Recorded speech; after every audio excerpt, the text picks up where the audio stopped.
All right, welcome in. Happy Sunday, special Sunday Yeah. edition of the Don't Tell Mama Sports Podcast. I am your host, Matt Cobold, here as always with Max Faulkner. What's up, Max? Nothing much, man. How about that malfunction that we had on Wednesday? Yeah, so the first part of our video, it didn't end up loading up for us. So it gives us the opportunity right now to get together on Sunday in between these two playoff games and Yeah, get to re-record because that was a good podcast we lost. it was great. It was a good one. I think all of you would have really enjoyed it. So all of you that are waiting for this part one, because I know we posted part two. So you're like, wait, where's part one? Oh, here it is. All right, so we're gonna jump right on it for you and Yeah. bring back what we had last time. It was a great podcast, so we don't want to lose any of that. No. So why don't we just jump right into it? We got our first guest. We got our first official guest for the Don't Tell Mama Sports Podcast.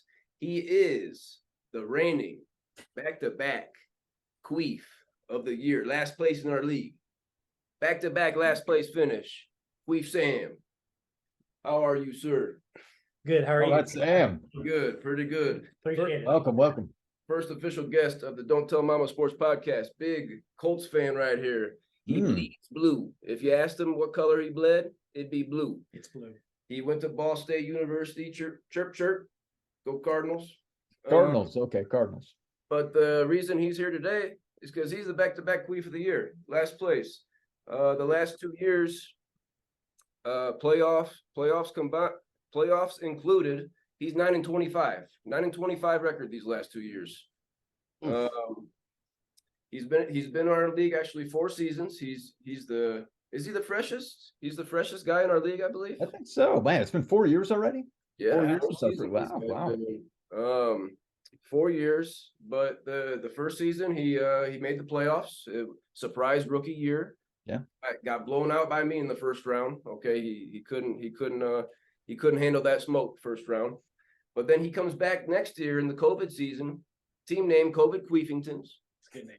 Good name. Created good name. 11-2 regular season record. 1 seed goes all the way to the finals, but he loses. Who'd you lose to again? That'd be Kelly. Kelly. Oh, Kelly, Cobrizi's wife. So congratulations to her. Have Collusion? collusion? Could be. I've been talking about this for a couple years now. This collusion happening. Well, we're gonna have to do a FBI investigation by somebody.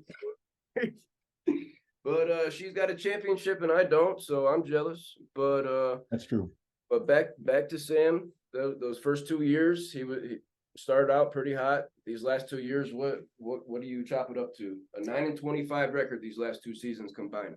What do they say about people's rear ends? Everybody has one and they all stink. I got excuses for days, but fact of the matter is I've been the loser the last 2 years. I've had injuries, I've made bad choices. It's not just one thing.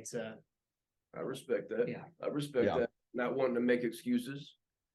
You know, I would love to, believe me, I would love to, but nobody. You know, they always say that every league has their taco, right? If you've ever watched the league on FX, you know, Taco was always the worst player. I wouldn't say that's you, Sam. Okay, you actually try. The Taco doesn't try. Okay, you might have a player in your league that doesn't try. If you do have a player like that, get him out. Just get someone else because you don't want a Queef every single year. At least Sam tries. Okay, we have 10 guys. I'm sorry, we have 10 guys and gals that are all about winning, that want to win a championship. But hey, sometimes there's got to be a loser. And sadly, Sam, you've been Queef 2 years in a row. What are you gonna do? 2 years in a row. Last year, we're not sure what happened 2 seasons ago, but we're going to look into this team from this past season with Sam. Like we said, we got a 2-keeper league. Okay, we keep 2 guys on each team. Who are your keepers this season? So that would have been Mr. Dalvin Cook and Mr. Stephon Diggs. I believe the running back 8, wide receiver 4, and half PPR scoring. So you're pretty happy with that. That's a good foundation for a team. Those 2 keepers. 2 pillars. Probably keepers for next season too. I bet on it. I put some money on it. Are you going to announce anything fresh for the pod right now for next year? Oh, I don't think I'm going to announce anything right now. We got a whole offseason to deal with, free agency, OTA injuries. So you never know. But sure. I would I would give you that they are certainly the two front runners for Front my two. runners. That makes sense. That might make sense because a guy that you were thinking about keeping, your first round pick, number 5 overall, I believe, was who? The Mr. Javonte Williams of the Oof. Denver Broncos. Javonte Williams. If we forgot about him, he was the young stud coming up for the Broncos. He was ready to go. ACL tear in week 4. We hope he's got a fast recovery. He's ready to go for next year. But losing your first round pick, that's a shot. That's a shot in the foot right from the start. It's a That's killer. a kick. It's a killer. I spent the rest of the season, I feel, trying to recover from that because I was, I think, 3-0 the first 3 games. Started off 3-0. And then after that injury, it was just a cascading effect of just problem after problem. It's tough when your number one guy goes down. Went 1-9 to finish the regular season here. Went 1-9 in the last 10 weeks of the regular season. That's not going to do it. Actually, you had a good pick this year. You picked Trevor Lawrence in the 13th round. Ended up being QB7. Was a solid pick, but you only kept him for about 2 weeks and moved on. You picked up somebody good though. Yeah, tough year for quarterbacks. I think in all of fantasy, unless you were lucky enough to draft Patrick Mahomes. So got rid of Trevor Lawrence too soon, but I did pick up Geno Smith, who probably won me that one game of the 10 that I did win. Geno Smith, shout out Geno.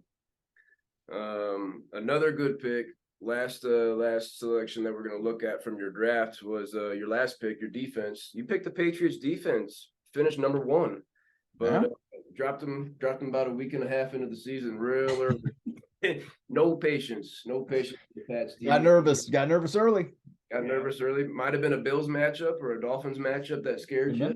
And that was it. Somebody snagged them. You, Max, going back to Trevor Lawrence, I remember you actually used a waiver claim on Lawrence.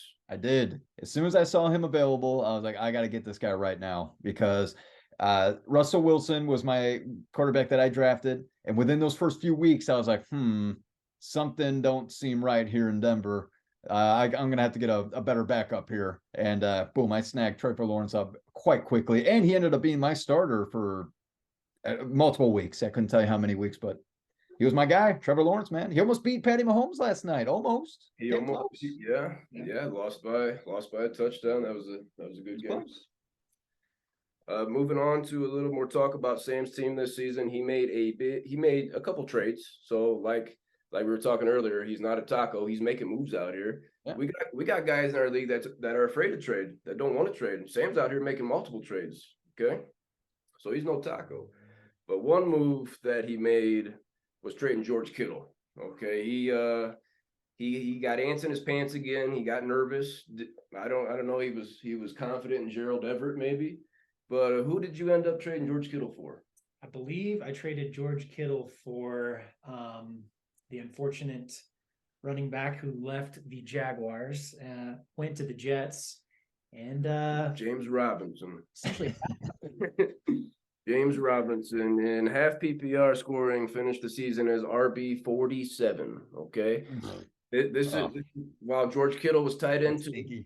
Okay, George Kittle ended up getting traded again. Came to me, and with those 7 tutties in the last 4 games, he really saved me from that Queef of the year. Actually won me the king of the Queefs, and he definitely would have saved you in those Queef playoffs, Sam, if you just would have held on to George Kittle. I mean, if you haven't guessed by now, it's just a calamity for the Bears. It's just so bad. And I think when you're desperate, you do rash things. You make poor decisions, and that was certainly one of them, if not the worst decision I made. But my thinking was a tight end is not going to win you your season or prevent you from losing your season. Mm-hmm. That's a running back. And James Robinson had a few good games for the Jags to start the season off, and Dalvin Cook was all I had. So Dalvin Cook was all you had. Before James Robinson came to the team, there was some speculation that you were interested in Najee Harris. Now, does anybody remember any packages involving Najee? Well, Najee Harris was on my team, obviously, and I'm pretty positive I was giving you some fair deals. Okay, I was trying to get like Tom Brady. Like, because I wanted, I wanted Tom Brady, and then you actually came back exactly what you just told everyone, saying that it was a bad year for quarterbacks. I don't think I can give up one. It might have, it might have been a package with Najee Harris, Russell Wilson, and then you give me Tom Brady and I would have to. I don't read. I think it was a wide receiver. I think it was a wide receiver in there. Could have been Waddle. Waddle. That was it. Yeah. Okay. Good. Nice call. Nice call. That was it. So you fans out there, you can decide what you think was a fair deal. I mean, Najee Harris ended up being a top 15 running back when apparently he wanted James Robinson over Najee. So think at home. Who would you rather have, a package of Najee and Russell Wilson, or Tom Brady and Jalen Waddle? I think that's pretty comparable.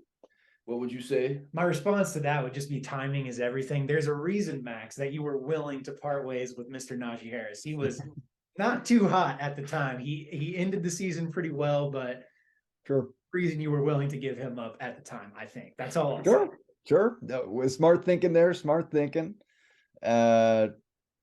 Yeah, no, but also, yeah, as far as my running backs go, I knew I could give up one because I had three other, believe it or not, I had three other guys that were ahead of Najee Harris. Yeah, you had a good core this year. You definitely had one to spare, but didn't spare him to anybody. Just was kept him. He might be a keeper this year. Not on your team though, Sam. No. And George Kittle coming back around to my team could be a keeper for me. And if you got a tight end, that's like a free bonus square, like in bingo. It's got the free square. You got a good tight end. I mean, that's a free square. Okay. There's barely 5 good tight ends. Barely 5. Well, who we got top 5 tight ends going in next year? Travis Kelce, TJ Queef, George Kittle, Mark Andrews. Got one more for me. Goddard? Maybe Dallas Goddard. Yeah, Goddard. Dalton Schultz. He had a tough season this year, but he's got, I don't know. It's so hard. We'll talk about that next season about these pre-rankings for all players. But man, tight ends are such a buzzkill sometimes, man. They really are. Moving on to finish up this Queef interview with Queef Sam. Last year's Queef punishment was a sexy half-nude calendar photo shoot that I currently have hanging in my kitchen. It was very well done. People love it. It's a conversation starter in the house. Somebody just asked me about it last week. But come on by if you want to see that, because it's spicy. It's spicy. League's eyes only. I mean, it's tasteful. PG-13, I guess. Yeah. There's no genitalia. No full frontal. No penis. No tip. No butthole. But there's no clothes either in a lot of these. So I don't think there's clothes in any of them. And it kind of falls in line with this podcast. Definitely don't want to tell Mama about that one. Yeah. My mom's coming to visit here in a couple months. I'm taking that calendar down. I don't want problems with that. But for this year, we got a whole new punishment for last place Queef Sam here. We're having a 10-year reunion for the league in Vegas. We're gonna hold our draft in Vegas. So while we're there, we're gonna have our Queef punishment. So Sam here, if you want to get the package, we got a present. Yeah, we got a package that came in the mail. Wow. So first thing first, for the Queef punishment this year, we're all gonna be together in Vegas. And to start off, just so people are aware, are aware what's going on. Nobody's confused. Nobody's a concerned citizen on the street. We got a pink sash here. What does that say? Says, I am great at fantasy football. Well, if you're listening, then you don't know. But if you're watching, you see it says, I suck at fantasy football. And in little print, it says, I'm a queef. But he's going to wear that along with wearing an adult diaper, okay? He's got 3 hours to hang out with the boys. Whatever we're doing, he's wearing a diaper during it. CVS can probably get you a 2-for-1 combo if you get one wet in the pool and if you need another, go to CVS, okay? They got your local stuff. They got deals there. But he's also going to be sucking on a binky. Okay, so it's a triple threat: the sash, the diaper, and the binky. hanging out in Vegas this year as the Queef of the Year punishment. Yeah. The fourth threat, that's shame. Yeah. Punishment fits the crime. Yep. Punishment fits the crime. Max, anything about that punishment from you? I think I'm the one that mentioned it, that we should do this for the Queef of the Year this year.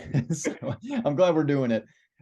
Just for anyone who's really into fantasy football, you know, have a Queef of the Year, or have a punishment for whoever is the worst player in your league, because it keeps everyone on their toes. It keeps everyone making sure they set their lineups, they're staying active. And hey, I mean, even though Sam was trying his best to try to make it back up, hey, he still got the Queef. So it's a lot of fun for 9 other people compared to him. But I'm sure, Sam, you're gonna have a great time sucking on that binky, going back to your old days, like you're pretending you're on your mama's teeth. Well, no milk's coming out of this one though. No milk. We can get him a bottle. We can warm up some warm milk for you. No milk. The last time we had some warm milk, Sam. I feel like stuff just keeps getting added. I want to go back to the original document. It's a slippery slope. Oh my goodness. So that'll be coming up here late August, early September. So that'll definitely be making it on our YouTube channel. A lot of podcast will be there. A lot of views from that.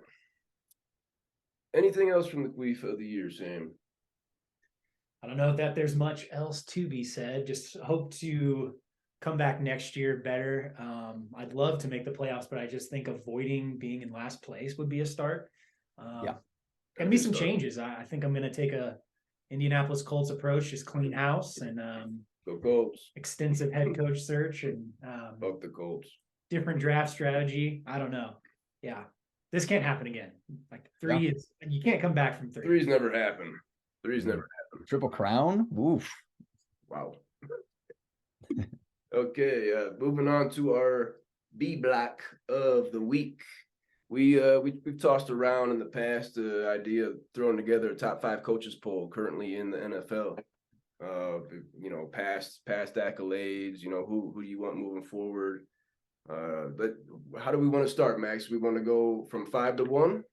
We're gonna start with 5, and then we'll talk about, because as far as number 1 goes, I think of it in your head right now, everyone that's out there, that who do you believe is the best coach in the NFL? I think everyone agrees who the best coach is. We're not gonna say it yet, but I think we're all on the same page, right? Okay. So we'll get there. We'll get to that one. I don't think that one's gonna be a surprise, but let's start with number 5. Who wants to lead it off? I want to just make an announcement real quick. Oh, that's just. I couldn't hear it from here. Couldn't hear it. I'm disappointed. But that's an announcement. Coors Banquet, 100% Rocky Mountain water. Oh, smooth. Wow, that sounds very smooth. Very smooth. Cold as the Rockies? It is cold. Yeah. No backwash in there. No leftover burger meat from nachos. No piss. No burger meat. None of that. Sam, why don't you lead us off with your number 5 coach in the NFL? All right. So number 5 for me, I had Pete Carroll. So a lot of success. One of maybe 4 coaches to win the championship, college and NFL. That's pretty big. That was a rare group right there. Yeah, 9 playoff appearances. And then, you know, recall he did the back-to-back Super Bowl appearances, winning 1 of 2. Should have been 2 of 2, but yeah, Mr. Pete Carroll. Pete Carroll, I think, has gotten a lot more respect this year after losing Russell 2 poops a week Wilson. You know, he really looks good with Geno. I got him at number 4. I got Pete Carroll number 4. He's 71 years old. 11-12 playoff record. That's a lot of games in the playoffs. I think more people have gained respect for Pete Carroll after this season. I also have Pete Carroll at number 4. And you know what? Okay, this guy's turning 72. Is that what you said?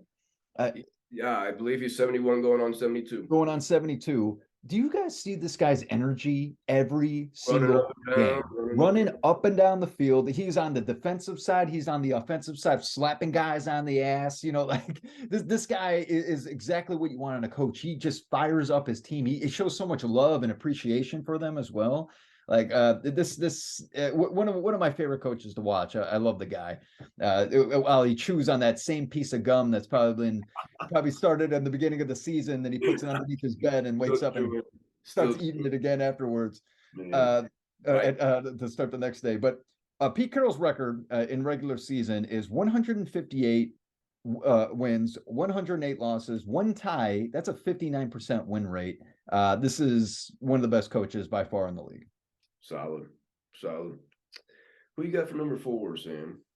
So number 4, I had John Harbaugh, Baltimore Ravens. I think he has the most wins as the Ravens head coach. 10 winning seasons. A lot of good success in the playoffs. Just been a force in the AFC North for years. Yeah. I got John Harbaugh as my first honorable mention. Just barely left off the list. 11-9 playoff record. He's made 1 Super Bowl. He's won it. But I got John Harbaugh number 6. Going back real quick, I believe I messed up Pete Carroll's playoff record. I think is 11-11. But go ahead, Max. Okay. Gotcha. Counting this year, would it be 11-12? I think it's 11-11 counting this year. Got it. John Harbaugh was actually my number 5. So I had John Harbaugh number 5 and then Pete Carroll number 4. John Harbaugh, man, you get like all these guys that we're going to name, you got to see their composure as coaches. You don't see any nerves coming from these guys. They just are they know what they're doing. Like this is what you want in a coach that is just like they know the plays. If there's a mistake that happens, that they own up to it as well. I think John Harbaugh does a good job of that. His regular season record is 143-91. That's a 61% win rate. The Baltimore Ravens every single season are a contender for the playoffs every year. They're definitely a factor every year. I'll slide back and give my number 5, a guy who hasn't been mentioned yet. Number 5 for me is Sean McVay. This guy's been to two Super Bowls in 6 seasons. I don't know if that's ever been done. He's got a 7-3 playoff record. That's 70% if you're doing the math. I got Sean McVay number 5. He was thinking about retiring this summer. He just announced recently he's coming back. He's barely older than us. I think he's a number 5 coach in the NFL. He's actually my next honorable mention, Sean McVay. First of all, who are these analysts that are saying that, he should retire? And so, what is he, 38? Might not even be 38. This guy is bench pressing with his linemen. He's like, this guy's jacked. Like, there's no way he's going to retire. He won a Super Bowl. He went to another Super Bowl, being one of the youngest coaches in the league. He went to the Super Bowl with Queef golf. Okay. Yeah. Lost to that was one of the most boring Super Bowls, by the way. I think it was 13-3 Patriots win. That sucked. But yeah, no, Sean McVay is a great honorable mention. I can understand why he's in your top 5. Anything on McVay from you, Sam? Yeah, my first honorable mention for me. First on that list. Yeah. To be so young and to have so much success so early on. It's impressive for sure. Oh yeah. Who do you have number 3, Sam? So clocking in at number 3 for me, Mike Tomlin with the Steelers. I think Max was getting at how much of a player's coach Pete Carroll is. I think that goes double for Mike Tomlin. Yes.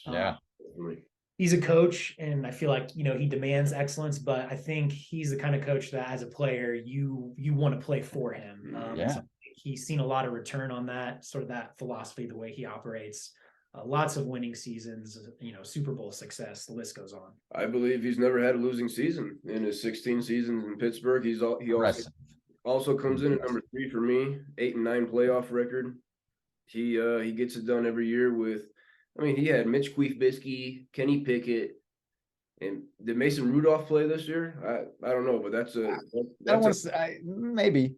If he did, that's a threesome I don't want to be a part of. No, all 3 of those quarterbacks are not looking good, but they still went 9-8 this year. Even last year, they made the playoffs last year, or they just missed it. Did they make the playoffs last year? We looked it up. I think they just missed it. Just missed it? Okay. But they also, I think, were 9-8, like with a team that they knew coming in, like all the analysts, all the experts are always counting the Steelers out. But then Mike Tomlin proves them wrong. Mike Tomlin's never going for draft picks. Mike Tomlin's like, no, I'm going to play with what I have. And that's why, for me, Mike Tomlin's actually number 2.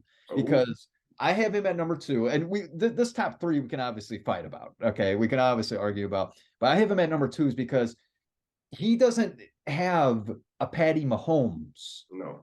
He doesn't have this an unbelievable cast of players. He has what he has, and they still are 9-8. Like that's a guy that knows how to control a football game. And so that's why Mike Tomlin for me is number 2. Just bringing up his regular season record. He is 157 in 91 with 2 ties. That is a 63% win rate. Damn. That's pretty good. Impressive. Number 2 for you, Sam. So 2 for me, Andy Reid with the Chiefs. Lots of success, all the accolades. I think he's one of very few people to do this. 100 wins with 2 different teams, 4 consecutive conference championships. So he did that. NFC, AFC, Eagles, Chiefs. I mean, that's incredible. East. That's incredible. 24 seasons as a head coach. I think 7 straight division titles with Patty. I think 7 straight AFC West. Looks like he's got a 20-16 playoff record now, winning record in the playoffs, 1-2 Super Bowl record.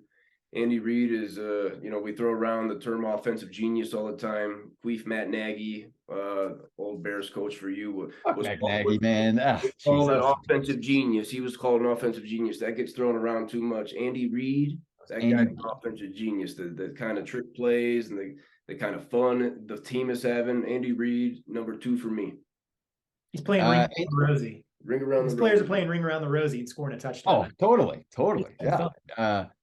Andy Reid is number 3 for me. And you know what? Like, that can easily be flipped. Maybe I'm just a little more biased towards Mike Tomlin just because I love what he does with what he has. But everything that you guys said, absolutely. Andy Reid is just like the definition of just a perfect football coach, especially on the offensive end. Offensively, having Patty Mahomes, Travis Kelce, Tyreek Hill for years, like how much fun. They're the funnest team to watch. They're on TV. You have them on. Like you want to watch them. You're right. So regular season record. Oh, get this amount of wins: 246 wins, 138 losses, 1 tie. That's a 64% win rate. This guy is top notch. This guy's top notch. He's got a chance to win a Super Bowl right now as the Chiefs just clinched the AFC championship spot next week. He's got a chance to do it again. He's got a chance to get another. No doubt. Now, really quick, just bringing this up. Has anyone ever seen Alice in Wonderland? The cartoon Alice in Wonderland? 1957, 59, around there. Does Andy Reid not look like the walrus from The Walrus and the Carpenter part? That's a good comparison there. That's a good comparison for Andy. Totally looks like him. That's totally him. It makes me want to sing the song. You want to see the song? What do you think that yellow stuff on Andy's mustache is right here? Is that coffee? Is that Marlboro? Mustard. Oh, mustard. Lots Mustard. of A lot of dogs. Yeah, lots of hot dogs. He gets a lot of free ones. Yeah. 6-pack of dogs every half. just stained his stash. Well, Andy Reid, number 2 for us, number 3 for you. Might be getting another Super Bowl. But even if he wins a Super Bowl this year, he's still going to be 4 Super Bowls behind our number 1 guy. Consensus number 1 here. We all got Bill Belichick. He's the GOAT. 28 seasons as a head coach with the Browns and Pats. He's got a 6-3 Super Bowl record. Okay, he's got 6 Super Bowl wins. The next guy, Chuck Noll, he's got 4. We got Joe Gibbs and Bill Walsh with 3, and then we got a handful of guys with 2. Okay, so that's not even. We're not even talking about that list. Bill Belichick's up here. Everybody else is down here. 31-14 playoff record. I don't know what else you want me to say about Big Bill. Not much more to say. This guy is as good as it gets. A guy that's literally just focuses on football. That's it. That's his life. It is. You see him in the media, how he talks underneath his breath. He's kind of just like, let's get this over with. I don't want to talk to you anymore. He's the hard ass. I gotta go see game film. I gotta go see some game film. But have we all seen Bill Belichick's son? Because he's the defense. I think, is he the defensive coordinator? He's some type of coordinator. They don't have time. That guy is so Yeah. jacked up. Oh, yeah, they don't have titles, right? Man, he So jacked up. He's always on his knees. It's like he's on the line, you know. he's in the trenches. He might be I love it though. You gotta love it. Family full of football. He might be juiced up on something. Bill's son on the Maybe. side. He might be Maybe juiced it's probably just Mountain Dew. do the do. Probably drinking too much too many Mountain Dews. Anything about Big Bill from you? Well, real quick on his son. He just hasn't got the memo that the mullet's been out for a Oh, while. yeah. Like, you gotta appreciate the stick-to-itiveness. I mean, it's He's impressive. trying. He's trying. Yeah, I got one thing on Bill Belichick. You want to like dig into numbers and winning percentage. If we're healthy guys, eat right, exercise. Every once in a while, you're gonna treat yourself. And if you're treating yourself for breakfast, you might get some donuts. So I was like, oh, you had donuts. Like, how many did you have? Oh, 1, 2. Me and my girlfriend, we split them, cut them in half. If you told someone you had 6 donuts, you'd be like, geez, you're a psychopath. 6 is a lot. Like, let's just think about 6 as a number. If you're telling someone I ate 6 donuts for breakfast, like, wow, that's a lot of donuts. Yeah. Bill's got 6 Super Bowls. Good point. 6. And like you mentioned, no one's even close. Like, that might not ever be touched. That's all you Yeah. need to say. 6 Super Bowl wins. Yeah. He's the GOAT. He's the greatest of all time. And I don't hear any retirement talk. No. I don't hear any. But Nope. you probably won't. You probably won't from Bill. We might get news tomorrow. Yeah. Might not hear. Yeah, no, I just until that guy dies, he goes, even if he is in the hospital bed, he is still gonna be making play calls through the TV until that ticker stops ticking. Real quick, his record, okay. I believe this is an all-time record, by the way. 295 wins. He's going to get 5 more in this next season to break 300. The only coach to ever do that. He has 147 losses. That is a 67% win rate. That is the highest in the NFL. That's ridiculous. He's been around. He knows what he's doing. Yeah. Oh yeah. So that was our top 5 coaches. Hopefully you guys played along at home, and I think if you don't have Big Bill, number 1, I really don't want to hear number 2, 3, 4, and 5. So if you have anyone else other than Bill Belichick, it's because you're a fair weather fan. Or you're a Chiefs fan or something. Yeah, sure. Or like you're from Missouri, Kansas City.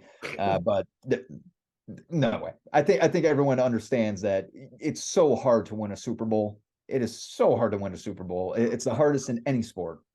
So it's the championship wise. I think we can argue that the Super Bowl is the hardest championship to win.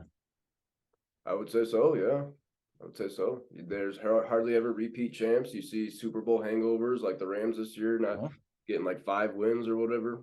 Yep. You might be right. Anything else on the coaches poll from you, Sam? That's all I got. Awesome.